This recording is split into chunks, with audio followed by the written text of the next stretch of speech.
Okay, the Action 6 is right around the corner, and one of the biggest upgrades that I'm seeing for this camera is the all-new 1/1.1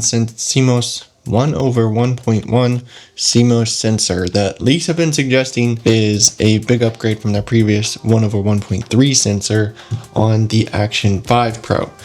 But what if they were to put a 1-inch sensor in it like they did in the DJI Mini 5 Pro drone?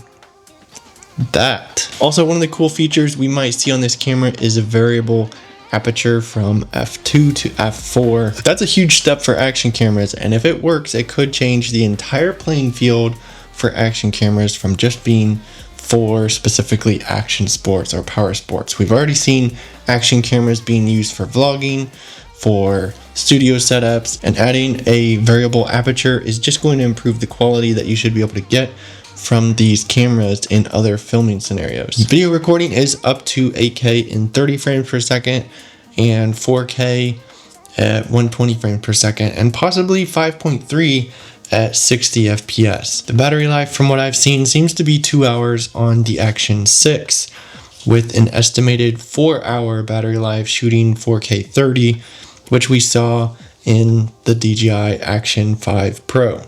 Looks like Rocksteady 4.0 with AI horizon leveling, which is similar to the horizon balancing that we saw in the previous cameras.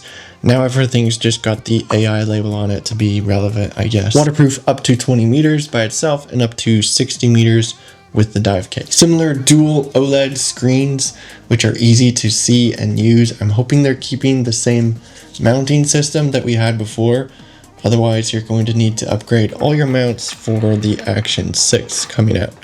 Also, I've seen some saying Wi-Fi 6, and I've seen some saying Wi-Fi 7. So I guess we'll see when it drops here soon. Also looks to have Bluetooth 5.1 built in. So some upgrades in the connectivity that will help transferring files and remote use of the camera. The size looks to be similar to the Action 3, 4, and the 5 Pro. Maybe slightly larger because of everything that they're packing into the new Action 6 with that new sensor and new upgrades. And with any new camera, of course, new accessories, so new ND filters, new cages for mounting your camera, ways that you can mount the camera. Another thing I've seen is an upgrade to the internal storage being 64 gigabytes of room for you to go out and just start filming. If you have happened to just forget your SD card at home, you still have that backup storage internally on the camera. Hope the Action 6 is a lot of the leaks that we're seeing and that we don't have to wait too much longer to get one. Let me know your thoughts on the DJI Action 6 in the comments down below.